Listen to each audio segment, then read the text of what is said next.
Saúde, amada igreja, com a paz do Senhor.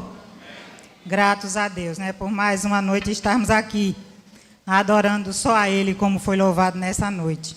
Vamos fazer a leitura que se encontra no livro de Êxodo, capítulo 17, versículo a partir do 8. Êxodo 17, 8.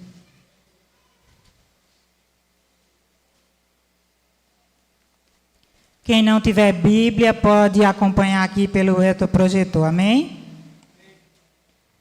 Diz assim a palavra do Senhor.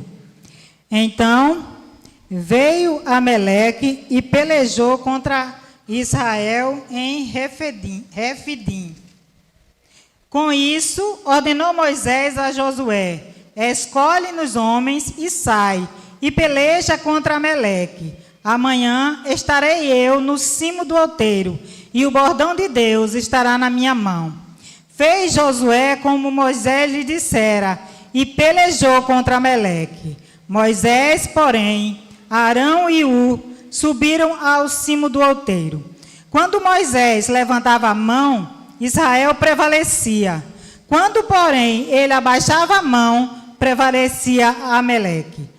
Ora, as mãos de Moisés eram pesadas, por isso tomaram uma pedra e a puseram por baixo dele, e ele nela se assentou. Arão e Ur sustentavam-lhe as mãos, um de um lado e o outro de outro. Assim lhe fizeram as mãos firmes até ao pôr do sol. E Josué desbaratou a Ameleque e a seu povo a fio de espada. Então disse o Senhor a Moisés: escreve isto para memória no livro e repete-o a Josué, porque eu hei de riscar totalmente a memória de Ameleque de debaixo do céu. E Moisés edificou um altar e lhe chamou: o Senhor é minha bandeira. Amém? Glória a Deus. Santo, santo, santo é o Senhor Deus Todo-Poderoso, Criador dos céus e da terra. Obrigado, Senhor da glória, por mais essa noite nos reunir para que o teu nome seja exaltado, glorificado. Só tu és santo, só tu és Senhor, só tu és digno de receber glória, adoração e louvor. Te pedimos, Pai amado, que mediante a tua palavra, o Senhor capacite o teu servo nesse momento. Sei que o Senhor já o capacitou. Pai amado, que ele possa transmitir a tua vontade e a tua verdade para as nossas vidas e prepara os nossos corações para recebermos de ti. Que o teu Espírito Santo seja essa ponte, Pai, que nos conduz até a tua presença através da tua palavra. Seja com teu servo, Senhor. O capacita pela tua infinita graça misericordiosa. É dessa forma que oro e te agradeço. Em nome do teu Filho Jesus Cristo, que vive e reina para todo sempre. Amém. Queridos, podeis tomar assento. Obrigado, irmã Nalva, pela leitura, pelo auxílio aqui. Queria que vocês deixassem o texto sagrado aberto. Amém? Amém? Se os oficiais pudessem me auxiliar aqui baixar um pouco aqui só o volume para a gente, eu conseguir com mais facilidade fazer a leitura e a exposição da palavra. Amém? Só esses dois aqui, por favor. Queridos, o texto que a irmã Nalva nos remete, nos leu, nos fez tal leitura, e tal texto esse que eu quero solidificar a minha fala nesta noite, expressa justamente um Israel atacado por um dos povos que era inimigo deles, tal como os filisteus. Aqui o que está em voga, está em evidência, os povos de Amaleque ou os amalequitas. Mas eu não quero aqui trazer à tona simplesmente a evidência dos filisteus, dos amalequitas e todos os inimigos que de fato cercavam Israel. Mas eu queria que, à luz desse texto, nós estivéssemos pensando qual é a função sua diante do reino. Amém? Qual a função sua diante do reino de Deus? E é necessário nós pensarmos a partir desse texto. E se nós analisarmos, a gente vai ver, como eu disse e reitero a verdade, Amaleque ataca os israelitas, e de fato eles vão à batalha, uns embaixo no vale e outros em cima no monte para orar. Mas tanto os que estavam no monte como estavam embaixo no vale, eles tiveram uma função. E aí eu quero pensar com você qual é a sua função diante das batalhas espirituais que nós enfrentamos. E se nós nos atermos ao verso número 8 e 10, diz assim, olha, então vieram os amalequitas e atacaram a Israel a Refidim. Diz o verso 9, acompanhe comigo. Com isso Moisés ordenou a Josué, escolha alguns homens e vá lutar contra os amalequitas. Repita comigo, escolham alguns homens e vá lutar contra os amalequitas. Ele não disse assim, olha, vocês vão de todo jeito, mas vão lutar, mas vão com um exército escolhido.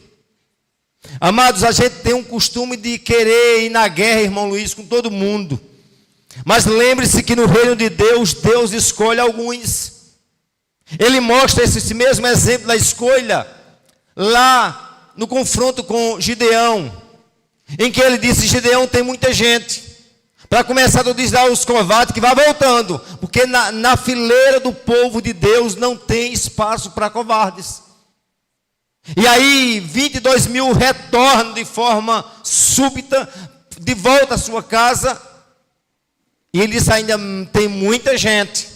Desce esse povo às águas e faz ali uma prova diante deles. E aí por fim a gente vê que só resta os 300. Os 300, quando vocês senhoras sempre cantam, que de fato tinha a espada, tinha, como é que diz, tinha lá a botija, tinha de fato mais do que qualquer outra coisa a unção e a ousadia de Deus. E Deus não envereda, Deus não enfileira em seu exército gente covarde, meu amado. Para entrar no reino de Deus tem que ter coragem. Eu fico pensando assim, a qualidade de igreja que nós estamos tendo. Quando você olha para a Coreia do Norte e você não vê um espaço como esse aberto para o povo cultuar o Senhor. Quando você olha para a China comunista, você não vê uma igreja aberta, mas uma igreja bitolada pelo Estado, porque para pregar tem que pegar dentro dos ditames que rege aquela nação, aquela pátria.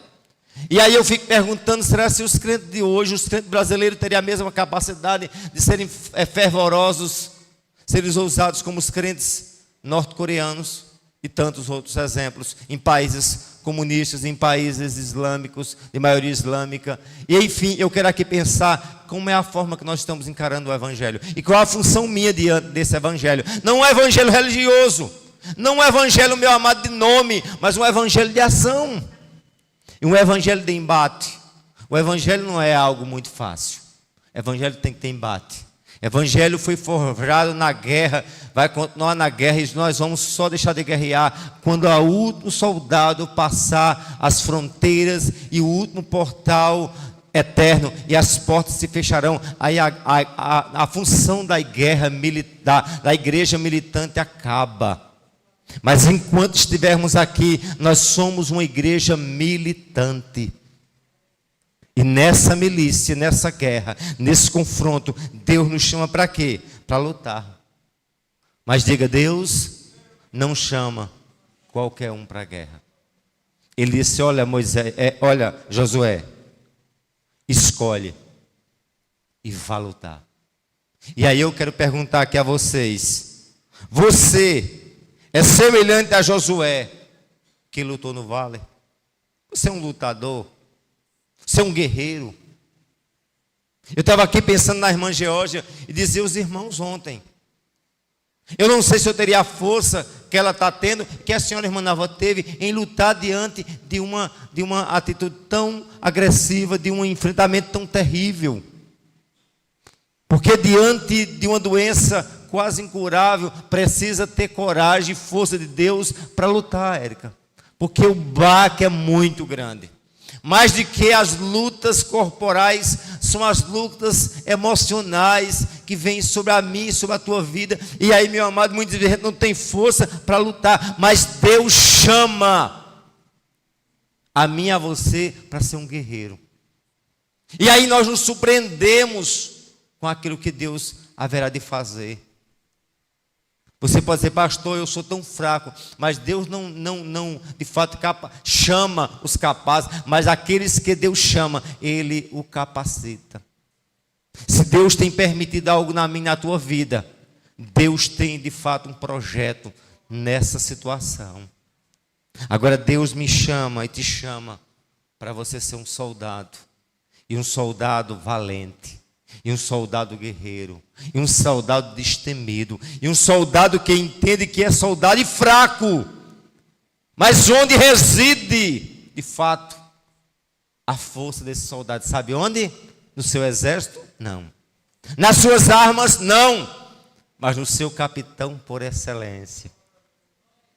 Nós temos um capitão que todas as honrarias estão no seu peito. Porque o nosso capitão por excelência, Cristo Jesus, ele naquela cruz, ele triunfou. E diz a Bíblia que ele pegou a chave da morte e do inferno. E sabe onde é que está essas chaves, meu amado? Quem tem a chave tem um poder. Quem tem a chave tem um domínio. Quem tem a chave manda e desmanda. A chave da porta que está fechada na minha e na tua vida está nas mãos daquele que é Senhor. E te chama, diz, olha, caminhe, lute, guerreie em frente. Você não é, mas eu sou por ti. E aí diz o texto, meu amado, que diz, escolhe alguns homens e vá contra os amalequitas. Deus te escolheu? Faz uma pergunta, Deus te escolheu, essa é a pergunta. Sabe o que é que ele está dizendo? Vá. Os escolhidos têm que ir. E para quê? Para a luta. Em que luta? No vale. Deus pode chamar alguém para estar como é que diz? Na frente da batalha. Mas Deus pode chamar alguns para não ficar na frente, mas na retaguarda. Eu não sei onde Deus te colocou, se é na frente, na retaguarda. Se Deus te chamou para ser luz, ou para ser de fato sal que não aparece. Luz é necessário aparecer. Quantas vezes Deus, eu não quero aparecer, Deus, eu não quero ir, eu não quero ser pregador, Senhor, eu não quero estar no meio daquela multidão, Senhor, eu não quero liderar, mas Deus te chamou. Mas tem quantas vezes Deus fala, Senhor, eu quero ir, mas muitas vezes Deus não te chama. Deus diz, vai para a retaguarda, vai para detrás das cortinas, vai para fora dos holofotes. Uns Deus chama para ser holofote, outros Deus não chama. Ambos sejam os que estão no holofote, sejam os que de fato são luz e os que são de fato, como é que diz, sal. Ambos estão dentro dos desígnios de Deus. Mas uma coisa eu te pergunto, qual é a tua função diante do reino de Deus? Eu não fui chamado para nada, pois está ruim. Porque os que Deus escolheu, ele tem uma função. Amém? E aí o texto deixa bem claro. O que fez? Escolha alguns homens e vá lutar contra os amalequitas. O verso 10. Josué fez como Moisés lhes havia ordenado e lutou. Diga, Josué escolheu, foi e lutou. Crente escolhido tem que ter atitude. E a atitude sabe o quê? Ousada. Atitude sabe o quê? Destemida. Deus não chama alguém escolhido para viver dentro de uma redoma, meu querido. Deus te chama para colocar você no meio da fornalha, no meio da adversidade, no meio dos enfrentamentos, não para te destruir, mas para te moldar. Deus me coloca diante da fornalha, não para me destruir, exterminar, mas para me forjar. Você já observou o sentido do que é a palavra forjar? Forjar é um termo usado para alguém que pega como é que diz, um ferro bruto, põe lá no forno, coloca o fole lá, acendendo aquelas brasas, tornando quase viva. Quando está incandescente, o ferreiro pega aquele ferro enrijecido, ele começa a amolecer no fogo. Sabe para que serve essa luta? Para te quebrar. Para me quebrar. E me fazer o quê? Uma liga bem flexível. Tem crente que é inflexível, né? Duro, enrijecido. As lutas vai te fazer flexível. Porque é necessário. Porque Deus quer fazer de você e de mim, sabe o quê? Um instrumento vivo, afiado para o seu reino. Mas é necessário o quê? Lutar. É necessário ser forjado na luta, como Josué foi, como Moisés foi, como Gideão foi, tantos outros homens foram. E aí diz o texto que Josué fez o quê? Escolheu. E qual foi a ordem? Escolha e vá. Vá para onde? Vá lutar. Vá para a frente de batalha. E eis a pergunta: você é semelhante a Josué, um lutador que foi chamado para ir à frente, não vale? Eis a pergunta. Ah, pastor, Deus não me chamou para a frente de batalha. Você tem outra função. Qual é a outra função? O verso 10, a parte B, diz: enquanto Josué de fato caminhou para lutar com aquele povo, com aqueles demais escolhidos, diz a parte B do verso 10, porém, Moisés, Arão e subiram para o alto monte. Uns desceram para o vale, porém outros subiram. Diga, uns descem, uns sobem. Uns guerreiam embaixo.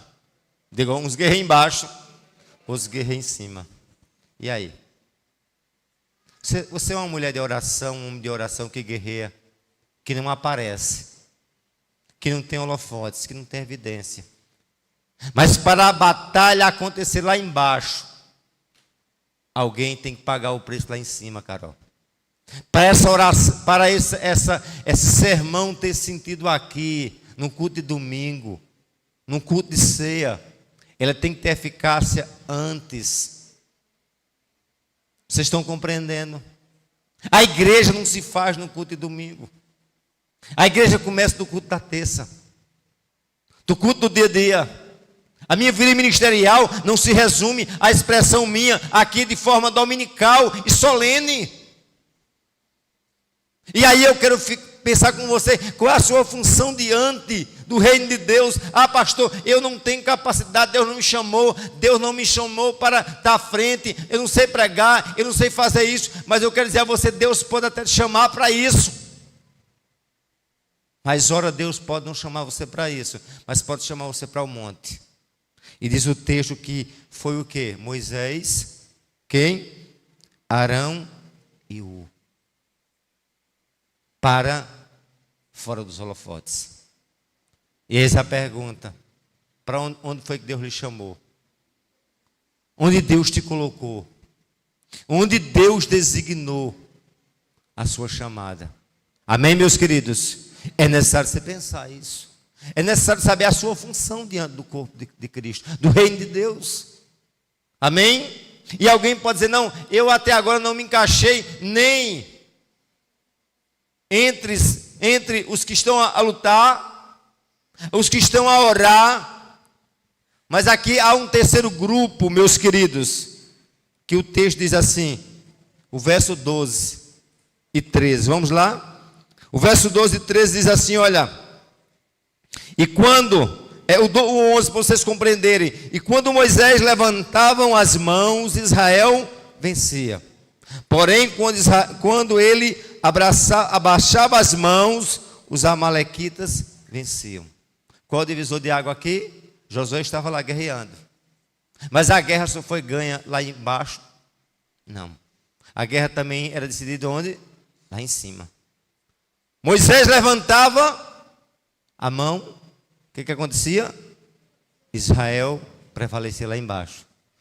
Moisés, cansado, baixava as mãos, Israel perecia. O que aconteceu? Entre o terceiro grupo, o grupo de apoio, o grupo que de fato, alguém pode dizer, eu não sei o que Deus me chamou, são aqueles auxiliares, São aqueles que têm que dar sustentação às lideranças. São aqueles que de fato tem um fundamento tão relevante quanto aquele que está liderando. Porque ninguém lidera só. Ninguém faz as coisas só.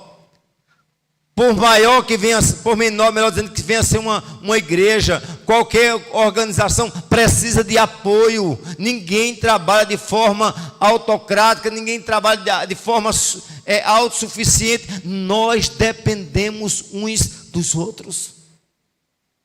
E um dos grandes defeitos de muitas lideranças, por sinal de pastores, é porque eles acham que são autossuficientes. Eles acham que podem fazer tudo. Eles podem organizar a congregação, ensaio, isso, aquilo. A igreja tem que entender que a igreja tem que ser subdividida, cada um dentro da função, porque é isso que o Senhor diz, que existe um corpo, porém não existe vários corpos, diz apenas um corpo, como é representado em vários o quê? Membros, e cada membro tem sua função. E aí diz o texto algo tremendo, meu amado. Diz assim: e quando as mãos de Moisés ficaram pesadas, cansadas, pegaram uma pedra, puseram embaixo dela, ele debaixo dela, para que Moisés se sentasse. E Arão e Ur sustentaram as mãos de Moisés, um de um lado e outro de outro. E assim as mãos dele ficavam firmes até o pôr do sol. Sabe por que Josué prevaleceu lá embaixo? Diga por quê? Porque tinha Moisés lá em cima. E não tinha só Moisés, tinha os auxiliares de Moisés, Ur e Arão.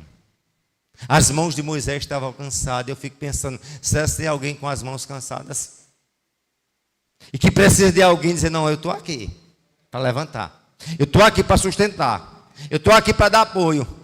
E uma das coisas que eu acho mais terrível na igreja é justamente nós somos um povo para pisar no pescoço, mas não levantar a mão cansadas. Eu já vi algo terrível em dizer assim: a igreja é o único exército que deixa os cansados para trás. Nós muitas vezes, no lugar de dizer, meu irmão, eu não posso ajudar em dinheiro, eu estou aqui para levantar a mão. Muitas vezes um abraço, um afeto fala mais alto do que uma feira. Mas a igreja precisa ter atitude, Robson. Eu digo a você, tem muita gente cansada. Tem muitos líderes cansados que precisam de uso de Arão. Eu lhe pergunto, cadê os Josué dessa igreja? Terrível isso. Cadê os lutadores dessa igreja? Cadê os Moisés dessa igreja? Cadê os Arões dessa igreja? Cadê? Eu não sei o que Deus lhe chamou, onde, como. Eu só sei de uma coisa: se Deus escolheu você, você tem que se enquadrar nesses requisitos. Eu fico pensando, muitos não querem ir à frente, muitos não querem subir no monte. E muitos não querem dizer assim: olha, Moisés, tu não está só não, Moisés. O troço mais solitário que existe no meio da igreja, sabe o que é? É vida de pastor. Pastor escuta toda qualidade de gente. E eu fico pensando, eu pastor e pastor psicólogo, vou ouvir muita desgraça. Vou ter que pedir graça de Deus. E para morrer com aquele segredo ali, tem que ter ética. Ouvir, mas precisa da graça do Deus tremendo, porque tem muitas pessoas que precisam de você dizer: eu estou aqui, irmã Nalva, aqui. Sua irmã estão cansada, estou aqui. E eu te pergunto, você não, eu só quero que alguém lhe sustente a mão. Deus não te chamou para você, alguém sustentou, é para você sustentar a mão de alguém. Você entende isso? O desafio nosso é sermos bênção, é ser uma igreja abençoada, é ser uma igreja, sobretudo, abençoadora, uma igreja acolhedora. Uma igreja que venha ser para Sumé, como é que diz? Um motivo, um instrumento de cura. Alguém olhar e dizer, não, a igreja congregacional de Sumé não é uma igreja ladrona, não é uma igreja que vem sugando os membros, é uma igreja que abençoa. É uma igreja que procura saber como é que está o armário do irmão. Como é que está a vida financeira, se a gente pode ajudar ou não. E aí tem que haver esse sentimento de acolhimento, de pertencimento, esse sentimento que e Arão fez com Moisés. Moisés, está cansado? Sim. Faz o quê? O que é que ele fez primeiro? Colocou uma pedra, fundamento. Senta aqui, Moisés. Fique sentado, Moisés. Tem que ter o quê? Estrutura. Tem que ter fundamento. Para Moisés, aqui, vamos auxiliar. Se o problema é esse, resolvemos. Senta aqui, Moisés. Se for para Josué ganhar lá, aqui tem alguém que vai ganhar junto. Nós perdemos essa batalha junto ou ganhamos juntos. E aí eis a pergunta: cadê os Moisés? Cadê os Arão? Cadê os lutadores de Josué? Cadê os Ruis? Que Deus nos dê graça. E eu preciso saber onde é que Deus me colocou. Amém? Eu só sei de uma coisa, que eu, a partir do que eu li e aquilo que eu vi, Deus me chamou em dado momento na condição de um Moisés. Que um Moisés que em dado momento fica cansado e que busca, minha filha, os dois. Que busca, Ana Lívia, os Arão. E cadê eles? Né, irmão Luiz? Só que uma coisa eu digo aqui a você: Deus sempre levanta alguém. Deus não te deixa só. Deus é o Deus de provisão. Deus é o Deus de solução. Deus não te lançou nesse mar, nessa fornalha, nesse deserto para você perecer, mas Ele vai encontrar, Ele vai colocar diante de ti auxílio, fundamento e pessoa para te ajudar nessa caminhada. Amém, amados? Por fim, eu queria que nós pensássemos como título de aplicação nessas frases que diz assim: olha, qual tem sido o seu papel diante do avanço do reino de Deus, diante das batalhas espirituais? Deus te chamou, diga, Deus me chamou, me incapacitou, está comigo nesta guerra. Tenho a certeza da vitória através da obra redentora em Cristo. Por isso, avante até os portais eternos. Vamos juntos? Essa última frase, por isso o quê? Avante até os portais eternos. Deus te chamou, seja na condição de Arão, de Moisés, ou do valente guerreiro Josué. Mas Deus nos chamou. Fique na sua posição. Amém? Agora, a vitória, ela é da coletividade. A vitória não é só dos que estão embaixo, lutando, braçalmente. A vitória é daqueles que estão também nos bastidores. Amém? Nos coloquemos de pé, por favor.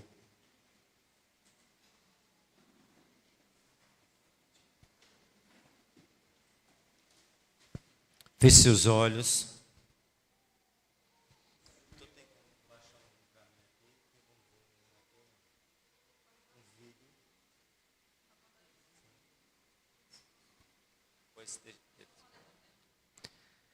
Queridos, eu chamo vocês para orar. Feche seus olhos e diga ao Senhor a sua fraqueza, diga ao Senhor os seus problemas, diga ao Senhor que muitas vezes você se encontra tão cansado como Moisés se encontrou. Mas Se coloque diante do Senhor. Olha, Deus, Tu és o nosso arrimo. Tu és a nossa fortaleza, Tu és o nosso braço forte. Tu és, Senhor, a certeza do triunfo em meio a tantos desafios. Senhor, Tu possas trabalhar no coração dos Teus filhos, que Tu possas trabalhar no coração das Tuas filhas e que verdadeiramente sejamos uma igreja disponível a tomar a nossa posição no meio dessa batalha. Estamos em uma guerra espiritual, Deus. Estamos na condição de uma igreja militante e queremos tomar uma posição de um crente ousado, guerreiro. Vai nos dando da Tua ousadia espiritual e nos chama para fazermos integralmente aquilo que Tu tens em nossas vidas. Leva-nos ao centro da Tua vontade. Nos desperta de forma tremenda. Em nome de Jesus. Amém.